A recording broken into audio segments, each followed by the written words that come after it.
दोस्तों, ये कहानी का उद्देश्य किसी को परेशान करना नहीं है, किसी का दिल दुखाना नहीं है, बल्कि आपको जागरूक करना है, आपको सचेत करना है। यदि किसी के साथ कहीं भी ऐसा हो रहा है तो उसे मौका पाकर या तो पुलिस के पास जाना चाहिए या फिर वहाँ से निकलकर सुरक्षित जगह चले जाना चाहिए। मेरी रोजी रोटी रिक्शा से चलती है और मैं सवारी का इंतजार करता हूँ। एक दिन सुबह सुबह एक पति पत्नी मेरे पास आए और बोले उन्हें सोहनपुर तक जाना है।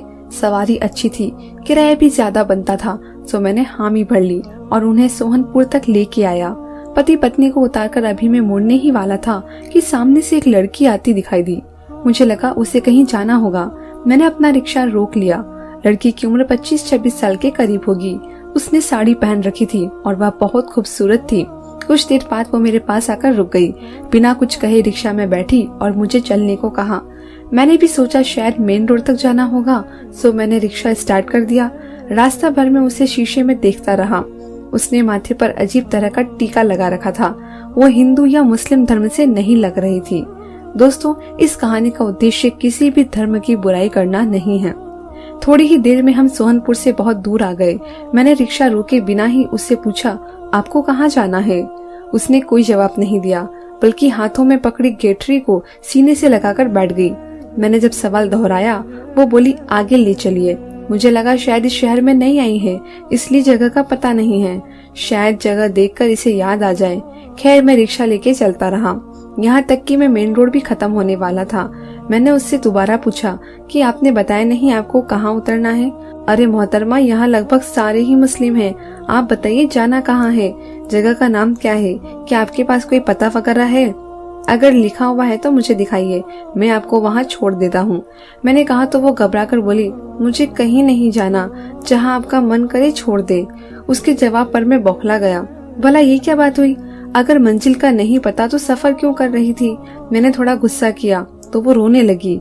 उसके रोने से मेरा दिल पसीज गया। मैंने पीछे मुड़कर देखा तो मेरे दिल की धड़कनें बढ़ने लगी। वह किसी फूल की तरह तरोताजा थी और आंखों में मासूमियत थी। मैंने कहा, देखिए, मेरा ये मतलब नहीं था। आप जो भी जगह कहेंगी बिना किराए के वहाँ पहुँचा दूंगा। आप मुझे आराम से घर का पता बता दीजिए। वो रोते हुए बोली, मेरा कोई ठिकाना नहीं है, न ही मेरा इस दुनिया में कोई मालिक है। आप मुझे अपने साथ ले चलो, मुझे घर में नौकरानी बनाकर रख लो या मुझसे शादी कर लो। मैं सिर्फ 2 वक्त की रोटी खाऊंगी और आपसे कुछ नहीं चाहिए। उसने कुछ ऐसे अंदाज से कहा जैसे मैं कोई बादशाह हूँ और वो कोई नौकरानी है। आपको बताता चलूं कि मैं एक पैर से लंगड़ा था, सो मैंने लकड़ी की टांग लगवा ली थी और उसी रिक्शा चलाता था, जबकि गांव में मुझे कोई रिक्शा देने पे तैयार ही नहीं था। वजह एक तो मेरा लंगड़ापन था और दूसरा ये कि मैं कोई और काम नहीं कर सकता था। जाहिर है ऐसे में कौन अपनी बेटी का हाथ मुझे देता। मैंने एक लम्हे को सोचा और फिर लड़की से कहा, ठीक है, मुझे कोई परेशानी नहीं, मैं तुमसे शादी करने को तैयार हूँ। तुम बताओ, तुम कब शादी करोगी? कहो तो अभी ले चलूं, अगर नहीं तो कुछ दिन मेरे घर में रह लो, अपनी तरफ से सोच लो, फिर शादी के लिए मन राजी हुआ तो मुझे बता देना। ये सुनकर उसकी आंखों में चमक सी आ गई। बोली, आप बहुत अच्छे हैं साहब, मुझे और क्या चाहिए? आप मुझसे शादी कर लो, मैं भी शादी करने को तैयार हूँ। मुझे उसकी मासूमियत पर हंसी आ गई। मैंने दिल में सोचा, अगर ये कुछ मिनटों में मुझे इतनी सारी मुस्कुराहट दे सकती है तो मेरी जिंदगी को कितना अच्छा बना देगी। सो मैंने अपने एक वकील दोस्त को फोन किया, उसे सारी बात बता दी और कहा कि मैं अभी उससे शादी करना चाहता हूँ। उसने मुझे सोच विचार कर राय दिया, जिसे सुनकर मैंने कहा, मैं आपकी बात समझता हूँ, मगर मेरा दिल कह रहा है कि ये लड़की मासूम है। खैर, उसका काम था समझाना, सो उन्होंने समझा दिया। मुझसे कहा कि मैं इस लड़की को लेकर कचहरी आ जाऊं। अभी तक मैंने उसका नाम नहीं पूछा था। वकील इमरान भाई से बात करने के बाद मैंने उससे नाम पूछा तो उसने अपना नाम मुनिया बताया। मैंने रिक्शा को मेन रोड की तरफ मोड़ा और 10 मिनट में कचहरी पहुंच गया। अपने दोस्त की कचहरी पर पहुंचा तो सबसे पहले उसने मुझे मिठाई की फरमाइश की, जिसे मैंने शादी के बारे में बताया था। फिर उसे बताया कि मैं इस लड़की से शादी करना चाहता हूँ। वो मुझे अपने ऑफिस लेके आया, कुछ जरूरी इंतजाम किए, चाय पानी का बंदोबस्त किया, अपने कुछ दोस्तों को भी बुला लिया, साथ ही शादी वाली रजिस्टर का भी बंदोबस्त किया गया। वकील भाई के ऑफिस में उनके 3-4 दोस्त बैठे थे। मुनिया ने घूंघट नहीं लगाया था, उसने साड़ी पहन रखी थी और उसकी कमर भी दिख रही थी। मैंने जैसे तैसे बर्दाश्त किया।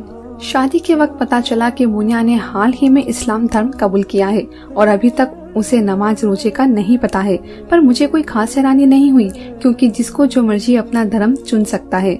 वकील भाई ने उससे एक और सवाल किया, वो कुंवारी है या नहीं, तो इस सवाल पर वह चुप हो गई। वकील साहब ने उसका चुप होना उसकी शर्म समझा। फिर हमारा शादी हो गया। हम दोनों एक दूसरे के बंधन में बंध गए। उस वक्त मुझे ऐसे लगा जैसे अचानक मेरी अहमियत सबकी नजरों में बढ़ गई हो। गांव के जो लोग कहते थे कि मुझे कोई भी लड़की नहीं देगा, जब वह मेरे साथ मुनिया को देखेंगे तो हैरान रह जाएंगे।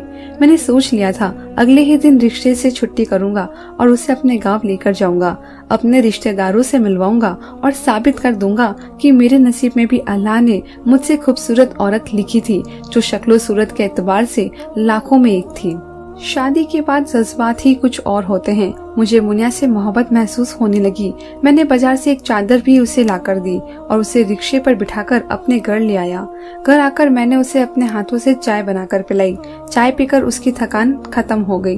मैं भी थका हुआ था, मगर शादी की खुशी इतनी थी कि मैं अपनी थकावट भूल गया। मैंने उससे कहा, तुम यहीं बैठो, मैं तुम्हारे लिए कपड़ों का जोड़ा लेके आता हूँ। पता नहीं क्यों वो मुझे उन कपड़ों में अच्छी नहीं लग रही थी। मैं फटाफट बाजार गया और उसके लिए 2-3 कपड़े खरीदा और कुछ खाने पीने की चीजें लेकर घर आया। वो मेरे इंतजार में बैठी थी। मैंने उसे कपड़े दिए और कहा, हाथ मुंह धोकर आ जाओ, तब तक मैं खाना लगाता हूँ। उसने हाँ में सर हिला दिया और कपड़े लेकर नहाने चली गई। जब नहाकर निकली तो उसका रंग ही बदला हुआ था। मैं तो उसे देखता ही रह गया। वो पहले से कहीं ज्यादा खूबसूरत लग रही थी। उसका गोरा रंग, गुलाबी होठ, लंबे घने बाल किसी को भी अपना दीवाना बना दे। मैंने उसे नजर भर कर देखा तो वो शर्मा गई। मुझे लग रहा था जैसे किसी गरीब को परी मिल गई हो। मैंने उसे अपने हाथों से खाना खिलाया और अपनी मोहब्बत दिखाई तो वो भी बहुत खुश नजर आने लगी।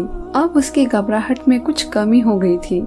मुझे तो समझ ही नहीं आ रहा था कि 2 घंटे में मेरी जिंदगी कितनी बदल कैसे गई। ऐसा लगता था जैसे मैं कोई सपना देख रहा हूँ। मेरा कमरा जिसमें मैं अकेला रहता था, उस कमरे में मेरा हमसफर भी आ गया था। उस दिन उसका साथ पाकर मुझे लगता था जैसे मुझे दुनिया की सबसे बड़ी खुशी मिल गई हो। हमारे हर दिन खुशी से गुजर रहे थे। मैंने मुनिया का नाम आयत रख दिया था। मैं जब भी उसके खानदान के पूछता तो वो टाल देती और उदास हो जाती थी, तो मुझे दोबारा पूछने का हिम्मत ही ना करता। मैं उसे अभी परेशान नहीं करना चाहता था, सो मैंने भी ज्यादा जिद नहीं किया। एक दिन मैंने आयत को घुमाने के लिए पार्क लेके आया। उसने बताया था कि वह एक आदिवासी परिवार से है, जहाँ अजीबोगरीब रस्म रिवाज होते हैं। वो बहुत कम बाहर घूमी थी, तो उसने इस शहर को कभी नहीं देखा था। मैं उसका दिल बहलाने के लिए पार्क में लेकर गया। वो वहाँ जाकर बहुत खुश हुई। उसने ये चीजें पहली बार देखी थी। मैंने उसे झूले भी दिखाया, मगर वो झूले पर बैठने से डर रही थी। पार्क में घूमने फिरने के बाद हम एक होटल में चले गए थे कि तभी एक आदमी हमें बार बार घूर रहा था। मैंने देखा उसकी दिलचस्पी मुझसे ज्यादा आयत में थी। खैर, मैं लड़ने झगड़ने के काबिल नहीं था। शहरों में ये बातें आम होती है, मगर अब उसका घूरना बर्दाश्त से बाहर होता जा रहा था और उसकी हरकतें भी पहले से ज्यादा अजीब हो गई थी। वो फोन पर कुछ लिख रहा था। थोड़ी देर बाद उसने फोन कान से लगा लिया और बोला, हाय रे कारतूस, कहाँ है तू? मैं तुम्हारे लिए बहुत बड़ी खबर लाया हूँ। यह कहकर उसने उसे स्टेशन पर मिलने को कहा और फोन बंद कर दिया। अब उसने हमारी तरफ देखना बंद कर दिया और होटल से निकल गया। आयत इन बातों से बेखबर थी, मगर मैं थोड़ा सा परेशान हो गया था। न जाने इन लोगों की क्या नियत थी। खैर, हमने जल्दी से खाना खाया और मैं उसे लेकर होटल से बाहर आया और अपने घर की तरफ चल दिया। रास्ते में ही मैंने महसूस किया कि कोई हम दोनों का पीछा कर रहा है, मगर जैसे ही पीछे मुड़कर देखता मुझे सब कुछ नॉर्मल लगता। मैं समझ भी नहीं पाया कि कोई मेरा पीछा कर रहा है। हम 1 घंटे में अपने घर पहुंच गए। घर पहुंचे तो मैं कुछ सामान लाने अकेला बाहर चला गया और आयत को मना किया कि कोई भी आए तो दरवाजा मत खोलना और अगर मेरा नाम भी रखे तो कह देना कि वह घर पे नहीं है। जब आधे घंटे बाद मैं घर वापस आया तो आयत घबराई हुई थी। उसने मुझे देखकर रोना शुरू कर दिया। मेरे पूछने पर उसने बताया कि मेरे जाने के बाद कोई जोर जोर से दरवाजा खटखटा रहा था, इतनी जोर से कि जैसे दरवाजा तोड़कर अंदर आना चाहता हो। फिर शायद गांव के किसी आदमी ने बताया होगा। दरवाजा खटखटाना बंद कर दिया। मैंने उसे तसल्ली दी और कहा, शायद कोई डराने की कोशिश कर रहा होगा या फिर मेरा कोई जानने वाला होगा। मैंने गांव वालों से पूछा तो उन्होंने बताया कि मेरे जाने के बाद 2 लोग आए थे। उनको गांव में पहले कभी नहीं देखा क्या? सब ने नहीं सर में हिला दिया। यह सुनकर मेरा माथा ठनका। आखिर वो लोग कौन थे और हमसे क्या चाहते थे? अगले दिन जुम्मा था तो मैं घर पर ही रुकता था। मेरी दुल्हन को आए हुए अभी 1 महीना भी नहीं हुआ था, सो मैं नाश्ता बाहर से ही लाता था। उस दिन भी मैं हलवा पूड़ी लेने बाहर गया। वापसी पर आया तो दरवाजे पर 2 लोग खड़े थे और बार बार दरवाजा बजा रहे थे। मैंने पूछा, तुम लोग कौन हो? तो वह बोले, तूने हमारी चोरी इस घर में रखी है। मैं हैरान हो गया और पूछा, तुम्हारी कौन सी चोरी? मेरे घर में सिर्फ मेरी पत्नी है और उसका नाम आयत है। अरे हम सब जानते हैं वो हमारी पत्नी है, तुमने उसे जबरन यहाँ रखा हुआ है, हम तुम्हारी चमड़ी उधेड़ कर देंगे। अभी दरवाजा खोलो और उसे हमारे हवाले करो। उन लोगों का हुलिया भी औरतों जैसा था, सर पर चोटियां बांधी हुई थी और गले में अजीबोगरीब पत्ते डाले हुए थे। मैंने उनकी बदमाशी देखी तो मुझे भी गुस्सा आ गया। मैंने हलवा पूरी साइड पे रखी और बाजू चढ़ाकर बोला, हिम्मत है तो मेरे पत्नी को लेकर जाकर दिखाओ, ये मेरा गांव है, सब लोग यहाँ मुझे जानते हैं। अगर ज्यादा चूं चरा की तो ऐसे पिटवाऊंगा कि अपनी टांगों से वापस नहीं जा पाओगे। मेरा ये कहना था कि उस आदमी ने मुझे मेरे गिरेबान से पकड़ लिया और बोला, तुम्हारी ये हिम्मत, शायद तुम हमें नहीं जानते हो। मेरा नाम कारतूस है और मेरे नाम से बड़े बड़े लोग कांपते हैं। हाँ, बिना बंदूक के कारतूस, मुझे भी तुमसे कोई डर नहीं है, जो करना है कर लो, मैं तुमसे डरता नहीं हूँ। हमारी लड़ाई और शोर सुनकर गांव के लोग भी जमा हो गए थे। ये लोग शोर मचा रहे थे, सो किसी ने पुलिस को खबर कर दी। थोड़ी ही देर में पुलिस हमारे दरवाजे तक आ गई। मुझे बहुत अजीब लग रहा था, मगर इन लोगों को हटाने का कोई तरीका नहीं था। पुलिस के आते ही ये लोग डर गए और भागने लगे, मगर पुलिस ने धर लिया और पूछा, तुम लोग इस आदमी को क्यों तंग कर रहे हो? गांव वालों ने भी मेरा साथ दिया, जिस पर इन लोगों ने बताया कि मैंने उनकी पत्नी को अपने घर में जबरन कैद कर लिया हुआ है, हालांकि वो इसके खानदान में ब्याही जा चुकी है। पुलिस वालों ने यह सुना तो अपनी लेडी कांस्टेबल को भी साथ लिया था और उससे घर की तलाशी लेने को कहा।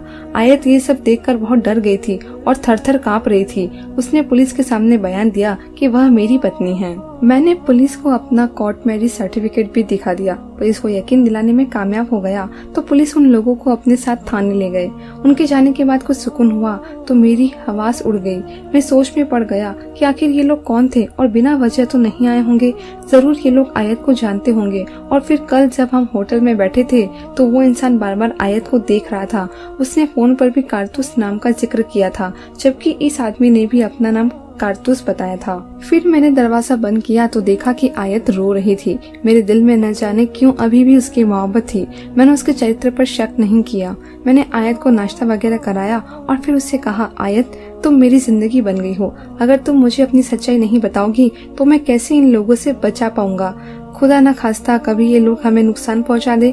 मैं अकेला आदमी हूँ, अगर कहीं कोई नुकसान हो गया तो मैं बर्दाश्त नहीं कर पाऊंगा। मेरे पूछने पर उसने बताया कि वह एक आदिवासी घराने से है। ये आदमी जिसने अपना नाम कारतूस बताया था और जो दरवाजे पे बार बार आकर धमकाता था, वो इसका पति था और उसके साथ जो छोटे कद का आदमी था, ये उसका देवर था। बहुत पूछने पर आयत ने बताया कि ये लोग 7 भाई थे।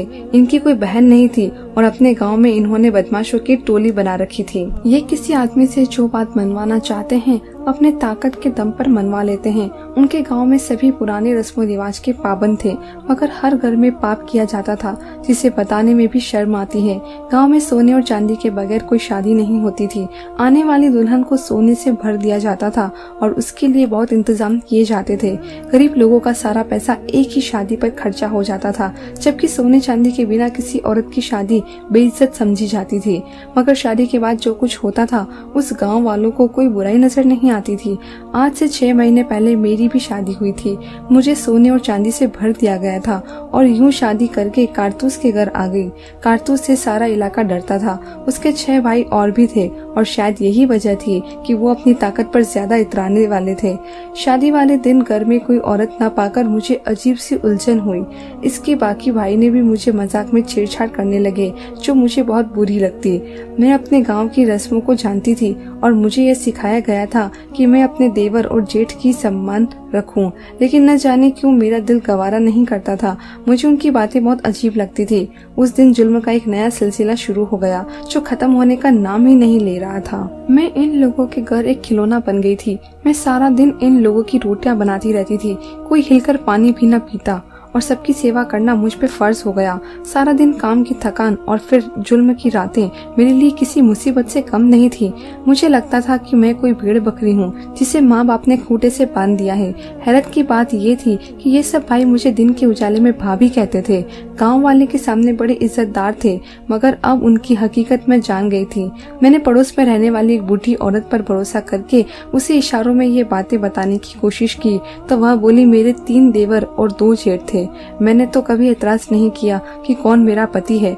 तुम लड़कियों को न जाने क्या हुआ है, अपना अपना पति क्यों करती हो? जिसके घर में जितने मर्द होते हैं उन सबकी तुम पर जिम्मेदारी है, या चाहे वो तुम्हारे साथ जैसा सलूक करे तुम्हें औरत होने का जुल्म सहना पड़ेगा। यही हमारे रस्मों रिवाज हैं और इन्हीं पर तुम्हें चलना पड़ेगा।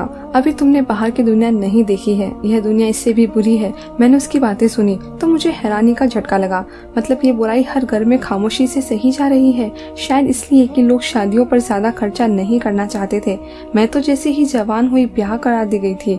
मुझे इन बातों का पता नहीं था, मगर शायद मेरे अंदर एक साफ रूह थी जिसने कभी भी इस गंदगी को कबूल नहीं किया।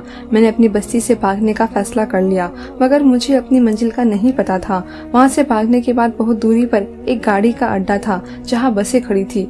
यूं ही एक बस में चढ़कर बैठ गई। मुझे नहीं पता था कि मैं कहाँ जाऊंगी, बस एक डर दिल में जगह बनाए रखी थी।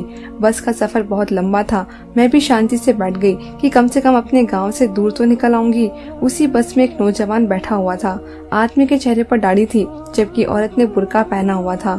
मैं उन्हें देख रही थी। मैंने देखा सामने वाली सीट पर बैठा एक आदमी गंदी नजर से उस बुर्के वाली औरत को देख रहा था। उस औरत के पति का नजर जब उस आदमी पर पड़ी तो वो गुस्से से पागल हो गया। उसने उसे बहुत कुछ सुना दिया और कंडक्टर ने भी उसकी बहुत पिटाई की और उसे बस से बाहर निकाल दिया। फिर ये देखकर मैं बहुत हैरान हुई कि क्या कोई मर्द अपनी औरत की इतनी हिफाजत कर सकता है, जबकि हमारे गांव में इस बात को अच्छा समझा जाता था कि कोई मर्द किसी औरत में दिलचस्पी ले। मुझे उस आदमी को अपनी पत्नी को हिफाजत करना बहुत अच्छा लगा था। मुझे मालूम करने पे पता चला कि ये मुसलमान है। मैंने उसी वक्त फैसला कर लिया कि फिर शादी करूंगी तो किसी मुसलमान घर में करूंगी, क्योंकि मुसलमान औरतों की इतनी हिफाजत करते हैं। इसलिए मैं आपके रिक्शे पर बैठी तो मैंने कहा कि किसी मुसलमान बस्ती में मुझे उतार दें, और फिर जब आपसे मिली तो मुझे लगा कि आप शरीफ इंसान हैं। और यकीन मानिए, आपने जो कल कारतूस से लड़ाई की, मेरे लिए उससे बड़ी बात कुछ नहीं। मुझे ऐसा महसूस हुआ कि आपकी गुलाम बन गई हूँ। उम्र भर आपको अपने सर का ताज बनाकर रखूंगी। खुदा के लिए मेरी गलतियों को माफ कर दीजिए, मैं कभी आपका एहसान नहीं भूलूंगी। यह कहकर उसने अपना सर मेरे कदमों में रख दिया, मेरे सामने हाथों को जोड़ने लगी और रोते हुए बोली, मैं सारी जिंदगी तुम्हारे नाम पे जीऊंगी और तुम्हारे नाम पे मरूंगी। अगर कहोगे तो जान भी दे दूंगी, लेकिन खुदा के लिए मुझे खुद से जुदा मत करना। यहाँ आकर इस घर में मुझे जो सुकून मिला है, वो सुकून शायद मुझे मरने के बाद भी नसीब न हो। मेरी आंखों में आंसू आ गए। इस्लाम कितना अच्छा धर्म है जिसने औरतों को इज्जत देने का हुक्म दिया। मैंने आयत को सीने से लगा लिया और यकीन दिलाया कि मैं उसकी सच्चाई की कदर करूंगा, कभी भी उसे नहीं छोड़ूंगा। वो मेरी पत्नी है, मेरी इज्जत है और रहेगी। ये सुनकर वो खुशी से निहाल हो गई। उसके बाद मैंने उसे नमाज पढ़ना सिखाया, धर्म के बारे में बहुत सी बातें भी बताई। अब वो हर चीज पे पाबंद है और पिछली बातों को भूल चुकी है। हम भी वो जगह छोड़कर एक नई जगह घर बना लिए हैं। उसके आने से मेरे नसीब ऐसे खुले हैं कि मैंने 1 से 4 रिक्शे ले लिए और मेरी अच्छी खासी आमदनी है। मुझे यकीन है कि मेरे अल्लाह ने सब कुछ आयत के नसीब से अता किया है। अगर मैं उसे धुंधकार देता या उसके साथ अच्छा सलूक न करता तो यकीनन वो बेघर हो जाती और इस धर्म से भी दूर चली जाती। मैंने उसको इस्लाम के बारे में समझाया और उसे इज्जत की जिंदगी भी दी। आज वो मेरे साथ बहुत खुश है। मैं 2 बच्चों का और 4 रिक्शे का मालिक बन चुका हूँ। अल्लाह हमारी जोड़ी को सलामत रखे। धन्यवाद दोस्तों।